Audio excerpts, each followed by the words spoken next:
Selamat malam, salam sejahtera. Terima kasih karena bersama dengan saya di Nazilin Unity Channel. Petang ini saya dikejutkan dengan satu persoalan daripada rakan penganalisis politik. Beliau tanya, betulkah Khairi Jamaluddin sudah masuk bersama dengan Anwar Ibrahim? Mereka bertanya kepada saya melalui beberapa soalan. Mereka tanya, betulkah Khairi Jamaluddin telah berjaya dipancing oleh Anwar Ibrahim? Yang lebih membuatkan saya tak dapat menjawab, terbisu sekejap apabila mereka tanya, betulkah Khairi Jamaluddin akan menyertai parti PKR? Itu pertama. Yang kedua, adakah Khairi Jamaluddin akan membuat parti dan akan menyertai kerajaan perpaduan, kata mereka? Dan adakah Khairi Jamaluddin akan umumkan berita paling maha dahsyat dan maha malang kepada Muhyiddin Yassin apabila beliau tidak akan menyertai Parti Bersatu, seterusnya menyertai Parti Gabungan Perikatan Nasional? Semua itu timbul gara-gara satu laporan dalam media dipetik dari Malaysia Kini, yaitu apabila Anwar dan KJ benar-benar disahkan bersama dalam satu mesyuarat berkaitan dengan membincangkan ekonomi dan hala tuju ekonomi Malaysia. Ini semua apabila Anwar Ibrahim telah mengumpulkan pakar ekonomi dan berjumpa dengan KJ. Timbul satu lagi persoalan daripada seorang penganalisis politik, penulis blog yang terkenal, Sabudin Husin. Beliau bertanya, sejak bila Khairi Jamaluddin jadi pakar ekonomi? Itu sebabnya mereka tanya, kalau Khairi Jamaluddin bukan pakar ekonomi, Khairi Jamaluddin hanya mungkin pakar dari segi Menteri Kesehatan, sejak bila pula Khairi Jamaluddin berjaya dipanggil untuk menjadi pakar ekonomi? Itu soalan mereka. Daripada itulah mereka mula tanya, mungkinkah sebenarnya itu hanya satu langkah isyarat baru daripada Khairi Jamaluddin dan Anwar Ibrahim bahawa mereka akan mula bekerja sama? Saya fikir itu bukan satu perkara yang mustahil, dan saya kalau ditanya setuju atau dengan perkara itu, saya sangat setuju. Saya menyokong kalau benar-benar Khairi Jamaluddin bersama dengan Anwar Ibrahim, kerana tiada seorang pun antara kita semua yang mungkin berani mengatakan Khairi Jamaluddin tidak berpotensi. Seperti yang kita ketahui, Khairi Jamaluddin adalah pemimpin antara pemimpin generasi muda yang paling berpotensi sekali, dan saya yakin satu-satunya generasi baru yang berani memberitahu dengan jelas dan berani memberitahu secara pribadi dengan tanpa berselindung mahu menjadi Perdana Menteri satu hari nanti. Siapa lagi yang pernah cakap seperti itu? Tak pernah, kan? Tak pernah kita dengar. Syed Saddiq Syed Abdul Rahman pun tak pernah cakap seperti itu. Tapi Khairi Jamaluddin dengan jelas berani mengatakan dia mahu jadi Perdana Menteri. Nah, saudara-saudara sekalian, apa sebenarnya yang tersirat melalui perjumpaan antara Anwar Ibrahim dengan KJ ini? Apapun yang tersirat itu, saya berdoa supaya KJ, Khairi Jamaluddin, membuat keputusan yang terbaik. Jangan membuat keputusan yang terburu-buru. Satu keputusan yang terbaik apabila Khairi Jamaluddin mengatakan lebih baik beliau membuat parti baru daripada menyertai parti yang sedia ada, terutamanya parti-parti yang sudah pun terpalit dengan pelbagai masalah, termasuk kluster mahkamah. Khairi Jamaluddin kata kalau dia menubuhkan parti baru, dia tak perlu ikut syarat orang. Betul lah tuan. Dan selain itu, beliau tidak perlu tergesa-gesa untuk mau menang. Khairi kata tak apa, dia tahu risikonya untuk menang atau kalah dalam pilihan raya terdekat ini. Jadi saudara-saudara sekalian, memang kita disahkan melalui laporan berita ini bahawa Anwar dan KJ memang ada bersama baru-baru ini dalam perbincangan ekonomi untuk membincang hala tuju ekonomi Malaysia. Saudara-saudara sekalian, Perdana Menteri Anwar Ibrahim mengadakan perjumpaan dengan bekas Menteri Kesihatan Khairi Jamaluddin, ahli ekonomi serta pakar industri petang tadi untuk membincangkan hala tuju ekonomi negara. Tidak dapat dipastikan peranan yang dimainkan Khairi dalam pertemuan itu.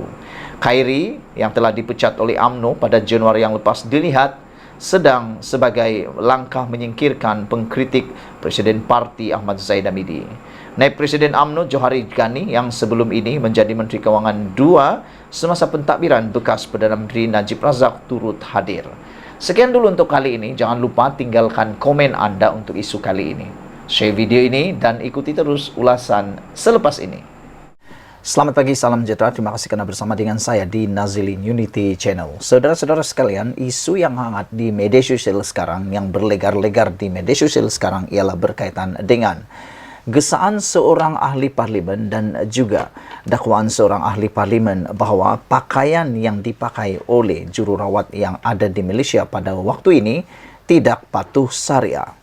Ini menimbulkan pelbagai polemik, ini menimbulkan pelbagai gesaan, ini menimbulkan pelbagai reaksi, terutamanya daripada netizen, termasuklah daripada beberapa badan NGO, badan yang berkaitan dengan kesihatan ataupun pekerja-pekerja kesihatan yang ada di Malaysia yang mempertahankan jururawat yang ada di Malaysia. Saudara-saudara sekalian, yang menjadi persoalan besar dipetik daripada negaramerdeka.com ialah mengapa selama 33 bulan mereka ataupun korang pegang kuasa tak berbangkit langsung isu uniform nurse, sekarang baru nak menyalap. Lakonan prihatin MP ataupun ahli parlimen PAS berakhir dengan makian warga maya.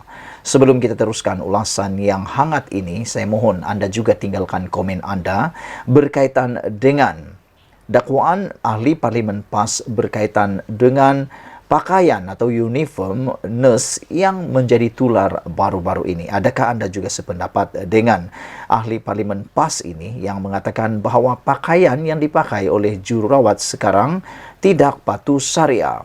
Saudara-saudara sekalian, persoalan besar sekali lagi ditanya dalam negaramerdeka.com ialah mengapa selama 33 tahun, bukan 33 tahun.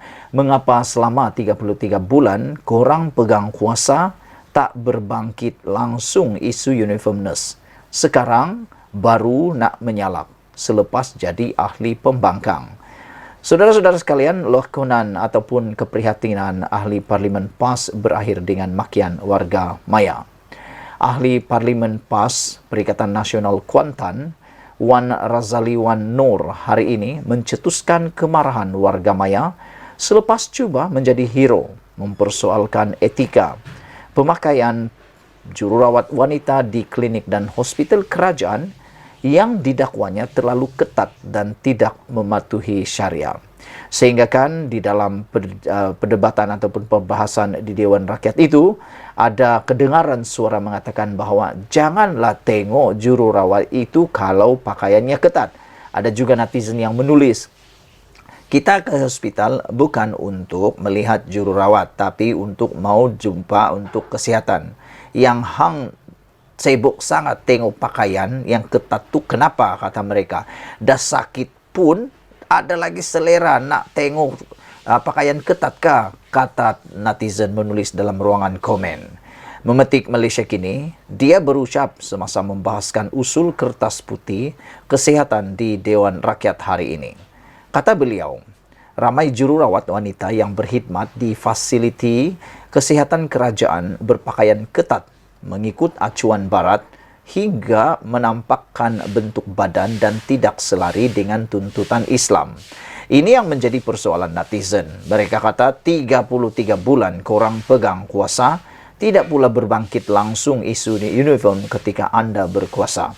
Tapi selepas sudah menjadi pembangkang, bukan lagi berkuasa, mengapa baru nak menyalak? Inilah yang dipersoalkan terutamanya kepada ahli parlimen PAS tersebut yang cuba menjadi hero di dalam mempersoalkan etika pemakaian jururawat wanita di klinik dan hospital kerajaan yang beliau dakwa terlalu ketat dan tidak mematuhi syariah. Sehubungan itu, Wan Razali menggesa Kementerian Kesihatan Malaysia KKM meneliti semula etika pemakaian jururawat wanita termasuk mempertimbang keperluan memberi kelonggaran kepada pihak klinik dan hospital menentukan etika berpakaian yang sesuai.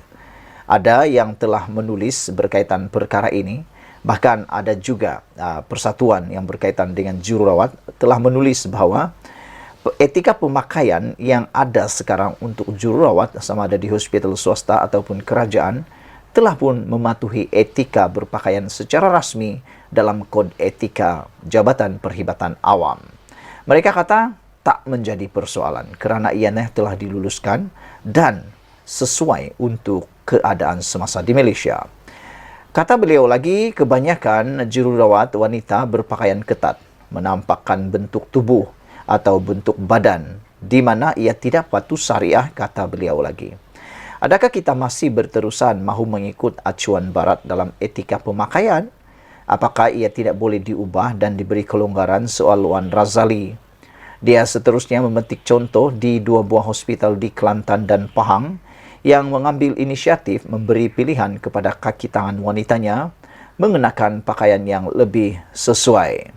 Contohnya, Hospital University Sains Malaysia HUSM di Kubang Krian, Kelantan dan Pusat Perubatan Sultan Ahmad Shah di Kuantan, Pahang. Tahniah diucapkan kepada kedua-dua hospital yang memberi pilihan etika pakaian lebih baik kepada pekerja, katanya. Cadangan itu turut disokong oleh Salamiah Muhammad Nur PN Temerloh. Akhirnya, Temerloh menyokong suara daripada Kuantan mengenai etika berpakaian yang patuh syariah, terutamanya kepada petugas-petugas hospital yang berucap di Dewan Rakyat kemudian, katanya. Saudara-saudara sekalian, ini telah menimbulkan kecaman daripada warga net, warga maya apabila mereka bertanya, mengapa kamu hanya bercakap tentang etika berpakaian selepas sudah tidak menjadi kerajaan. 33 bulan menjadi kerajaan, tidak pula mempersoalkan tentang etika berpakaian tersebut, kata mereka dalam ucapan di media sosial. Ini dipetik daripada negaramerdeka.com. Sekian dulu untuk kali ini. Jangan lupa share video ini. Kita jumpa lagi. Bye-bye.